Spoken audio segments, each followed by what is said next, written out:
ಮಹಾಕಾರುಣಿಕ ಮಹಾಮಾನವತವಾದಿ ಭಗವಾನ್ ಗೌತಮ ಬುದ್ಧರ ಜಯಂತಿ ನಾವು ನೀವೆಲ್ಲರೂ ಆಚರಣೆ ಮಾಡಲಿಕ್ಕೆ ಸೇರಿದ್ವಿ. ತಮಗೆಲ್ಲರೂ ಸಹ ಸ್ವಾಗತ.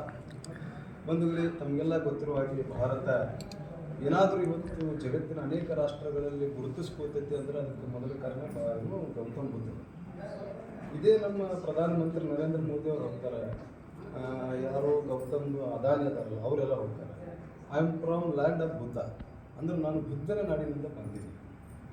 ಜಗತ್ತು ಭಾರತ ನೀವು ಆರಾಧನೆ ಮಾಡ್ತಿರಲ್ಲ ಮುಕ್ಕೋಟಿ ದೇವರುಗಳಿಂದ ಇನ್ನಿತರ ರಾಷ್ಟ್ರಗಳಲ್ಲಿ ಗುರುತಿಸ್ಕೊಳ್ಳಿ. ನೀವು ಜೈ ಶ್ರೀರಾಮ್ ಅಂತಿರಲಿ ಅದರಿಂದಲೂ ಗುರುತಿಸ್ಕೊಳ್ಳಿ. ಬುದ್ಧನ ಹೆಸರು ಹೇಳಿದಾಗ ಮಾತ್ರ ನಿಮ್ಗೆ ವಿದೇಶದಲ್ಲಿ ಕಿಮ್ಮತ್ತು ಐತಿ, ಮರ್ಯಾದೆ ಸಿಗುತ್ತೆ. ಸೊ ಬುದ್ಧ ಏನೂ ಒಂದು ಅನ್ನೋದಿರಲ್ಲ, ಆಯುಧ ಹಿಡಿಲಾರ್ದ ಐಷಾರಾಮಿ ಜೀವನ ಬದುಕಲಾರ್ದ ತನ್ನೆಲ್ಲ ಐಷಾರಾಮಿ ಬದುಕಿತ್ತು ಬುದ್ಧನಿಗೆ. ಏನೋ ಬೇಸಿಗೆ ಕಾಲದಲ್ಲಿ ಹೊಂದ್ಕೊಳ್ಳುವಂಥ ಒಂದು ಅರಮನೆ ಇತ್ತು, ಮಳೆಗಾಲದಲ್ಲಿ ಹೊಂದ್ಕೊಳ್ಳುವಂಥ ಒಂದು ಅರಮನೆ ಇತ್ತು, ಚಳಿಗಾಲದಲ್ಲಿ ಹೊಂದ್ಕೊಳ್ಳುವಂಥ ಒಂದು ಅರಮನೆ ಇತ್ತು. ಅಷ್ಟೆಲ್ಲ ಐಷಾರಾಮಿ ಜೀವನ ಇದ್ದರೂ ಸಹಿತ ಬುದ್ಧ ಈ ದೇಶದ ಒಳಿತಿಗಾಗಿ ಜಾತಿ ರಹಿತ ಸಮಾಜ ನಿರ್ಮಾಣ ಆಗಬೇಕು, ಸಮಾನತೆ ದೇಶದಲ್ಲಿ ಬರಬೇಕು ಅಂತ ಹೇಳಿ ತನ್ನೆಲ್ಲ ಐಷಾರಾಮಿ ಜೀವನವನ್ನು ಬದಿಗಿಟ್ಟು ದೇಶದಲ್ಲಿ ಶಾಂತಿ, ಸಮಾನತೆ, ಜಾತಿರಹಿತ ವರ್ಗ ಪ್ರತಿಯೊಬ್ಬರಿಗೂ ಬದುಕಲಿಕ್ಕೆ ಆಗ್ತೈತಿ, ಗೌರವಾನ್ವಿತ ಬದುಕನ್ನು ಕಟ್ಟಿಕೊಳ್ಳಲಿಕ್ಕೆ ಬುದ್ಧ ತನ್ನ ಬೋಧನೆಗಳ ಮೂಲಕ ವಿಶ್ವವಿಖ್ಯಾತಿಯನ್ನು ಪಡಿತಾನೆ. ಹುಯನ್ಸ್ತಾಂಗ್ ಏನು ಭಾರತದಲ್ಲಿ ಭೇಟಿ ಕೊಡ್ತಕ್ಕಂಥ ಸಂದರ್ಭದಲ್ಲಿ ಬಹುಶಃ ಭಾರತವನ್ನು ಅಧ್ಯಯನ ಮಾಡಿ ಕೊನೆಗೆ ಹೇಳ್ತಾನೆ, ಬಹುಶಃ ನನಗೆ ಈ ಭಾರತದ ಬುದ್ಧನನ್ನು ಬಿಟ್ಟರೆ ಯಾರೂ ಸಿಗಲಿಲ್ಲ, ಕಾಣಲಿಲ್ಲ.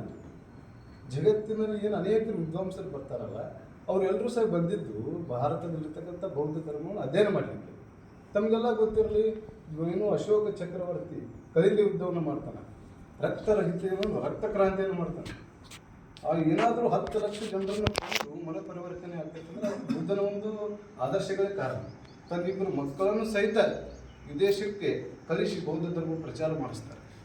ಇನ್ನು ಬೌದ್ಧ ಧರ್ಮ ಬೆಳಿಬೇಕು, ಅಷ್ಟು ಶ್ರೇಷ್ಠವಾದ ಧರ್ಮ ಇದಾಗೈತಿ ಅಂತ ಹೇಳಿ ಅದಕ್ಕೆ ನೀವೆಲ್ಲರೂ ಸಹಿತ ಕೇವಲ ಆಚರಣೆ ಮಾಡಬಾರ್ದು. ಈ ದೇಶದಲ್ಲಿ ನಾವು ಏನಾದರೂ ಬುದ್ಧನ ಒಂದು ವಿಚಾರಕ್ಕೆ ತಲೆಬಾಗ್ತೀವಿ ಅಂದರೆ ನಾವೆಲ್ಲರೂ ಸಹಿತ ಬಹುಶಃ ಏನು ಸಂವಿಧಾನ ಹಾಕಿಕೊಡ್ತೀವಿ. ಎಲ್ಲರೂ ನಾವು ದಲಿತರು ಬೌದ್ಧ ಧರ್ಮವನ್ನು ಒಪ್ಪಿಕೊಂಡಾಗ ಮಾತ್ರ ನಾವು ಬುದ್ಧನ ಆಚಾರಕ್ಕೆ ಮಾತ್ರ ತಲೆಬಾಗ್ತೀವಿ.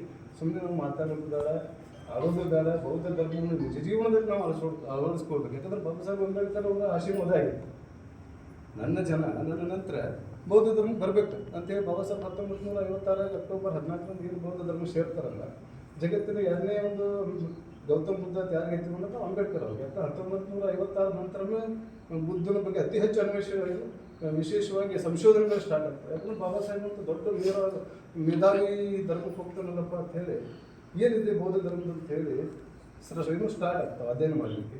ಹಂಗೆ ನಾವೇನು 84,000 ಬೌದ್ಧ ವಿಹಾರ ಅದಾವೆ. ಇವರೇನು ರಾಮ ಮಂದಿರ ಕಟ್ತಾರಲ್ಲ, ಬಾಬರಿ ಮಸೀದಿ ಅಂತ ಇವ್ರು ಹೇಳಿದ್ರು, ರಾಮ ಮಂದಿರ ಅಂತ ಇವ್ರು ಹೇಳ್ತಾರೆ. ನಿಜವಾದನ್ನೆಲ್ಲ ಹೊರಕು ನೋಡಿದಾಗ ಬುದ್ಧನ ಮೂರ್ತಿ ಸಿಕ್ಕು ಸಾಕೇತ್ ನಗರದಾಗ ಸಿಕ್ಕು. ಹಿಂಗೆ 84,000 ಬೌದ್ಧ ವಿಹಾರಗಳು ಭಾರತದಲ್ಲಿ ಎಲ್ಲಿ ಮರೆಯೋದು ಅನ್ನೋ ಪ್ರಶ್ನೆ ಬೇಕಲ್ಲ. 84,000 ನಮ್ಮ ಬೌದ್ಧ ವಿಹಾರಗಳನ್ನು ನಾವು ಮರು ನಿರ್ಮಾಣ ಪಡಿಬೇಕಂದ್ರೆ ನಾವೆಷ್ಟು ಕ್ರಾಂತಿ ಮಾಡಬೇಕು ಈ ದೇಶದಲ್ಲಿ. ಅದಕ್ಕೆ ಬುದ್ಧ ನಮಗೆ ಕ್ರಾಂತಿ ಹೇಳಿಲ್ಲ, ಶಾಂತಿ ಹೇಳಿಲ್ಲ. ಶಾಂತಿ ಮಾರ್ಗದಿಂದ ನಾವು ಈ ದೇಶದಲ್ಲಿ ಸಾಗೋಣ ಅಂತ ಹೇಳ್ತಾ ಏನು ಇರಾನ್ ಮತ್ತು ಇರಾಕ್ ಯುದ್ಧ ನಡೆಯಕತ್ತೈತಿ ಅವ್ರಿಗೂ ಸಹಿತ ಬುದ್ಧ ಕನ್ವಿನ್ಸ್ ಆಗಿದೆ ಅಂತ ನಾನು ನಮ್ಮೆಲ್ಲರ ಮೂಲಕ ಆಶಿಸ್ತಾ ನಾನು ಮಾತನ್ನು